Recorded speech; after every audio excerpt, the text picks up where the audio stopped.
Wildlife Studies. I'm the Bald Eagle Project lead. So the Bald Eagle Project by no means started with me. It's been running for a really long time.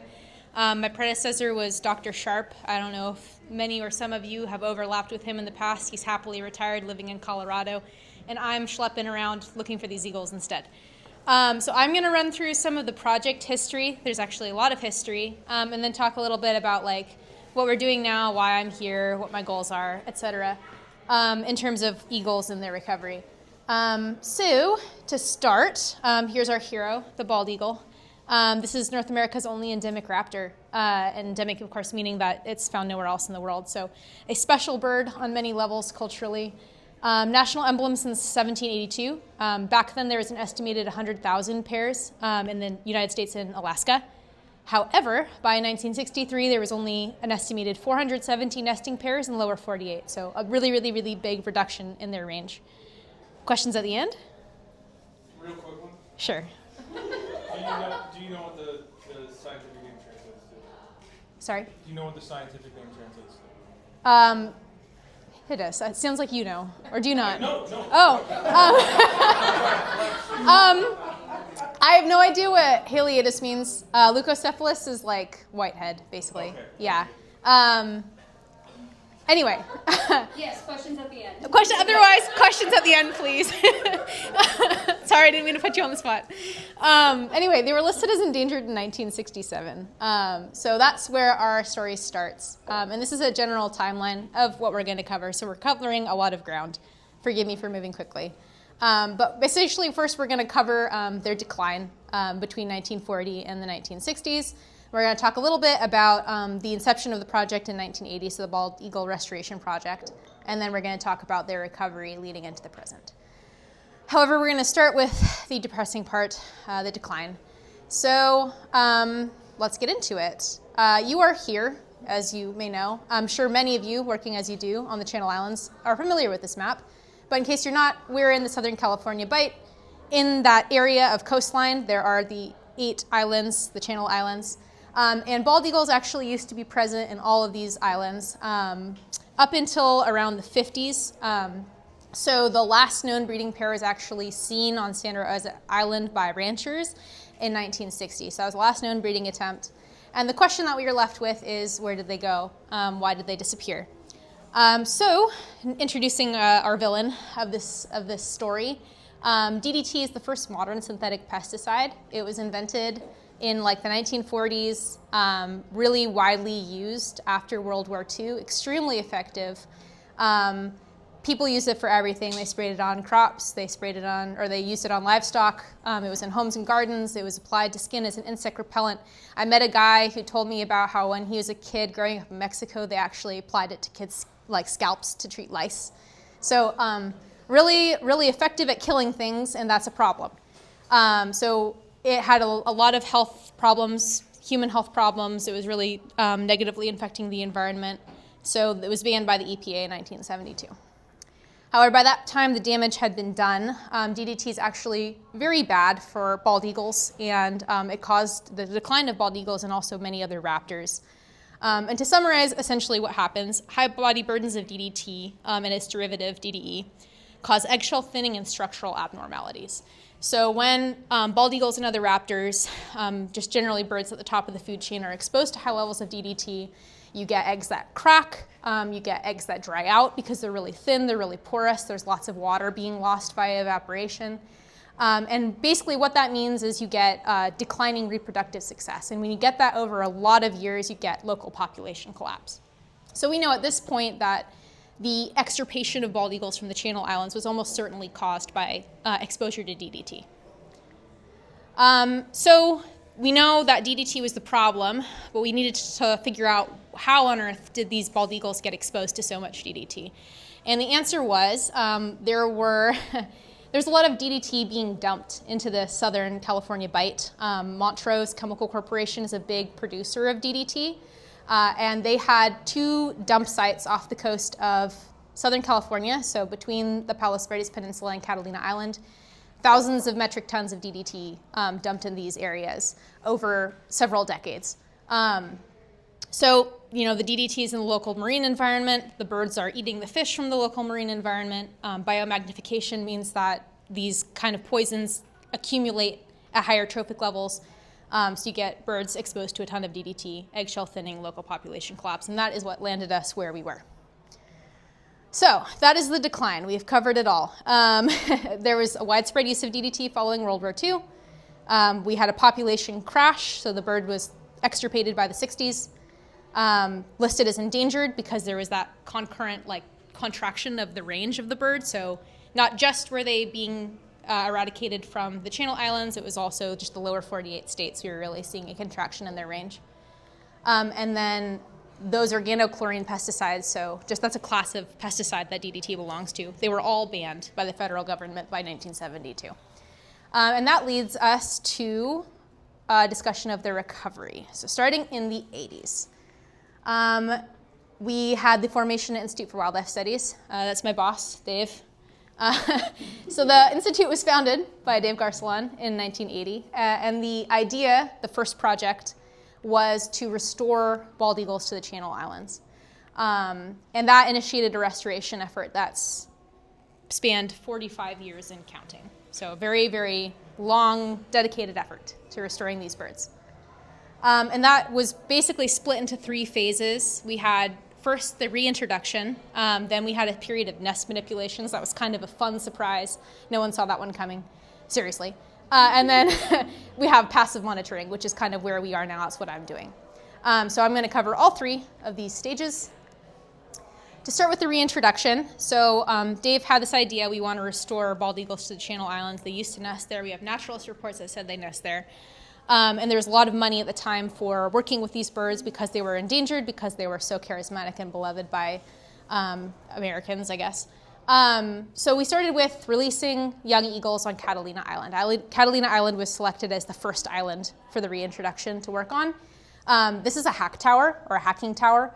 Basically, it's a big box on stilts, and it's got bars in the front. The birds can see out. So we took young birds. We is not me. I was not part of the project at this time, but I'm going to say we. So we took young birds from the Pacific Northwest, British Columbia, Northern California, and you put the juveniles around 8 weeks in this tower. You're feeding them carcasses, letting them kind of get used to the view.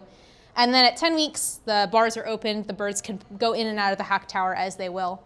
And they did that for 6 years. From 1980 to 1986, 33 birds were released this way. And by 1987, the first pair had formed and laid eggs, which quickly broke. So, the next step was, why did they break? What happened there?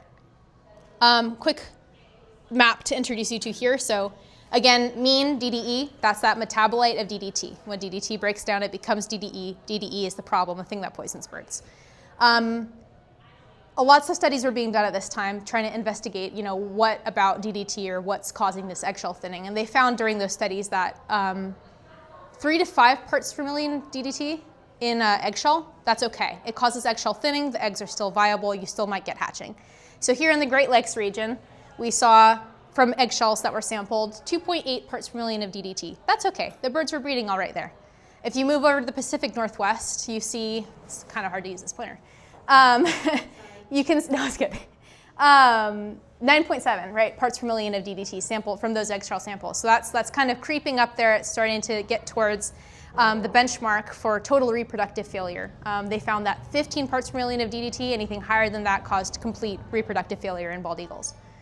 If you take a trip down to the Southern California Bight right there, our eggshells had 33 parts per million of DDT. So that's twice the amount that's known to cause total reproductive failure. That's our culprit for why these birds were not able to reproduce even many, many years after DDT had been banned. Remember, it was banned in 1972. So IWS biologists realized they needed a new strategy, and that is where the helicopters come in. So the solution was, we're going to take a biologist, we're going to sling them underneath the helicopter, take them to the nest, and replace real eggs with decoy eggs. So basically, we'd survey these historic territories. We'd see which nests were active. When a bird laid eggs, days later, because we're trying to leave those eggs in those nests as little time as possible, a biologist would get attached to a helicopter, helicoptered out to the nest. They'd go grab those real eggs, and replace them with decoy eggs. So that's the decoy eggs here. And then the real eggs were brought to incubation facility. That incubation facility was first in the San Francisco Zoo, later on Catalina Island. And the eggs were incubated until they hatched, or they didn't, right? There was actually quite low hatching success initially with the eggs sourced from Catalina. But any chicks that did hatch were then fostered back into those nests, same method. Biologists under a helicopter carrying chicks to put them back in a nest. And because we had low hatch success, we also supplemented the population with captive bred birds. So there's pairs at the San Francisco Zoo that were laying eggs, and those eggs were also taken and fostered into the nests. Okay, quick video time. This video is not me again, Dr. Sharp, going to put some chicks in the Twin Rocks nest on Catalina so you can really get an idea of what this was like. Again, I'm very glad I don't have to do it. Also, the video is from 2002, so I apologize for the bad quality. But it doesn't need audio. It's just going to be chopped or sounds. So there we go. That's the rope. It's attached to the bottom of the helicopter. The other end is attached to Dr. Sharp. He's got that nice kennel. The kennel has his cargo, his precious cargo. And yeah, they're taking off. So there's you can see, he's down here. Yeah, Chopper's up there, so he's quite low. So they're starting to descent now. You can see the adults in incubation posture on the nest. So this nest, they already went to it once to swap out the real eggs. So the birds on the decoy eggs, you can see the birds flown away, so the decoy eggs are sitting in the nest right there. Lowering him gently, and then those are our chicks. And those are actually already 3 weeks old. We found doing this that bald eagles have really, really poor young recognition. So you could put a 3-week-old chick in for an egg, and they were cool. Anyway, you can imagine, though, why we would have to do it via helicopter. All these nests are on cliff faces. You're hiking for miles. Those chicks are those really, really fragile eggs banging around, So anyway, parent comes back. They're like, I don't think that's what I left there. A little confused, ultimately accepts. And this is, for the most part, what happened. For the most part, almost in every case, when chicks were fostered into those nests, the parents would accept them. Right, but very brief, and then just, okay, this is the new reality. I guess I'll take care of you. So that's what they did for every nest on Catalina for as long as DDT contamination was too high. So kind of jumping back into the story, they would do that twice, once to grab the eggs, once to put the chicks, and then they would go one more time to those nests to give the fledglings leg bands, wing markers, and VHF transmitters. So just like the precursor to GPS transmitters. We wanted to know where the birds were going, so we could figure out, are they moving around the islands? Are they going to the mainland? How long are they surviving? What's that survival rate for those first years? And we found a bunch of really cool information actually from this effort. Young eagles typically dispersed to other islands on the mainland. Some went as far as British Columbia before even coming back to the island, so they flew great distances. And they often returned to the islands to breed. So even now we have leg bands, wing markers, trail cameras on these nests. A lot of our breeding adults are from our population because we marked them and they've come back. So really, really cool data that we got out of that effort. All right, so taking a step a little bit forward, fast forward to 2001, we finally got a settlement from the court case. So the United States versus Montrose Chemical Corporation. The chemical corporation was held responsible for all the DDT dumping that it did. They came to a $140 million settlement. $30 million of that was earmarked for restoration. So IWS applied to that. They said, give me some of that. We want to put bald eagles back onto the Northern Channel Islands now, starting with Santa Cruz. And the thought there was, they're further from the dump sites. The dump sites, they were between San Pedro and Catalina. Northern Islands farther away, maybe we can leave those birds to their own devices. They'll be able to breed successfully. So they did natural hatch only, no nest manipulations, no helicopters involved. And what that started as was another reintroduction effort. This time it was 61 birds released on Santa Cruz Island over 5 years. Also given bands, wing tags, GPS transmitters to see where they're going. And we saw the first pair formation in 2005. So that was K10, Pat, and K26, Nakoma. Ironically, those birds were Catalina birds. So we spent all this time putting birds onto Santa Cruz Island, and the first pair was actually hatched from Catalina Island. This pair, incidentally, is still nesting in Chinese Harbor. So I think earlier this year, some folks helped me find that nest. Same two adults. They've been there about 21 years now. So here's the hack tower, a little look inside of it. So there's those bars. They all kind of hung out together, and they were fed carcasses. On Santa Cruz Island, it was a lot of pigs because the pig removal was kind of concurrent with this effort. And so they can move around, they can learn how to mantle, they can flap their wings, and then those bars are opened, and they flew out to explore. Great, so then we rolled through some milestones. Starting in 2006, we had that first pair formation in 2005, 2006. We had the first known natural breeding attempt on the Channel Islands since the 1950s. So that was a really big milestone. That chick was named Cruz by donors. She is nesting at Fraser Point. So if you tune into the Fraser Point live stream, that's Cruz, the first natural hatch, which is very cool. 2007, the bald eagle was delisted. That's not just because of the success on the Channel Islands, but just general success with that population rebounding after DDT was banned. But still a big moment for the species. And then in 2009, we started rolling back those nest manipulations following the natural success on Santa Cruz in 2006. By 2009, the Catalina birds were breeding entirely on their own. No more helicopters, to Dr. Sharp's great relief. And they've been breeding successfully on their own ever since, so that's really great. And that leads us to today. So in 2026, I found 23 breeding pairs on 6 islands, because we had the first successful natural breeding attempt on San Miguel since the 50s. So it's the first time we saw breeding birds there. They fledged 2 chicks. They've all been breeding naturally. Every single pair has been breeding naturally since 2009. So they've produced 280 plus, roughly, fledglings via natural reproduction over the last 26 years. And it appears that we have room to grow because we have lots of unoccupied coastline on, the occupied islands. You can see a lot of the south sides of the islands are open. And then we don't have any confirmed breeding on San Nic or Santa Barbara still. So theoretically, room to grow for this population, which is exciting. And we've been tracking some metrics for a while now. The Fish and Wildlife Service sent 2 primary benchmarks that we kind of measure our population against. The first being percent nesting success. That's the number of active territories that produce at least 1 fledgling.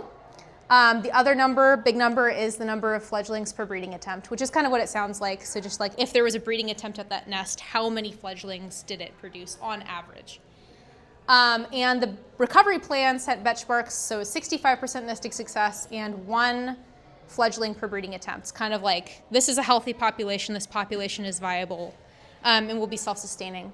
So I haven't crunched the numbers on 2026 yet. I'm waiting on some data from our trail cameras. But as of 2025, our 16-year average was 69% nesting success and 1.06 fledglings per attempt. So just like a hair higher than what we're going for, but definitely still meeting the benchmark.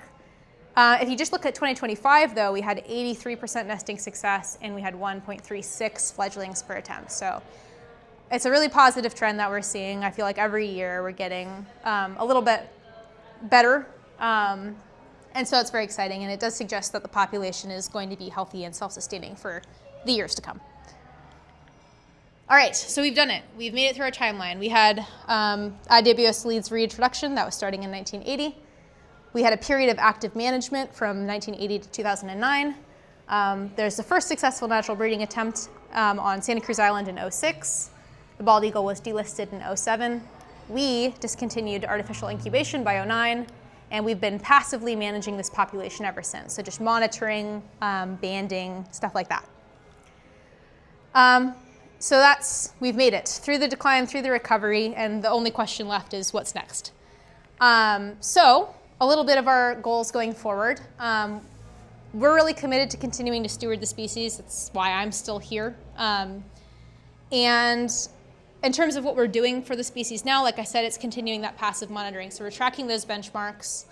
We're trying to work on expanding our capacity for remote monitoring too, using the trail cameras have been a really great tool for us to like learn more about the adults, the identity of the adults at the nests, getting really good like precise phenology, when they're laying eggs, when those eggs are hatching, how many nestlings are fledging, et cetera.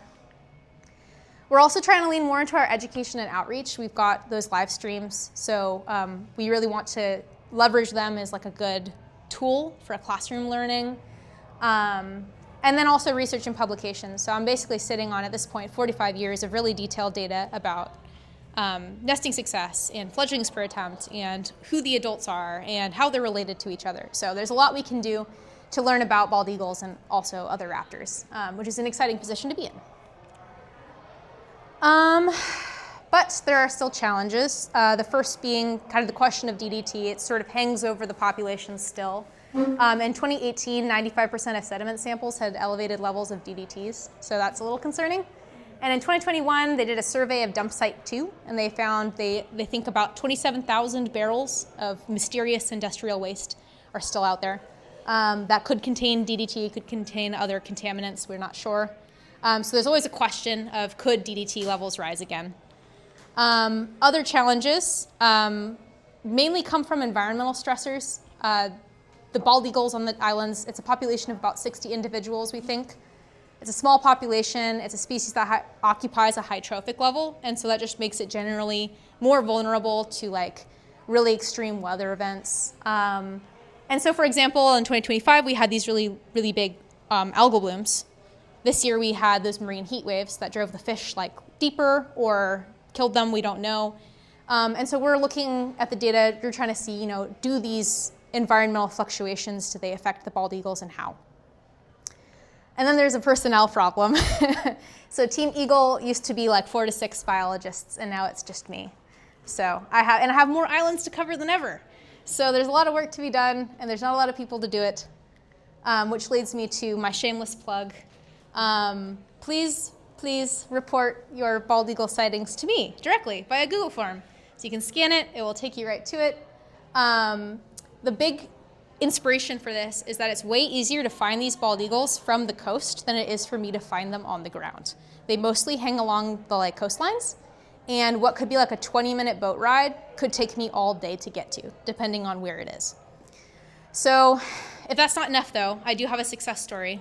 Profile Point. I'm going to take you back 2 years ago. In 2024, we found a new pair there, and they fledged 1 chick. Really exciting. In 2025, I went out there in March, did not see any pairs. There was a nest, they weren't at the nest. I went back in May of 2025, and that nest had collapsed. And let me tell you, that is the only tree out there at the West End Flat. So I don't know, at that point, I was like, that's gotta be the end of the story. I don't know where else they would go.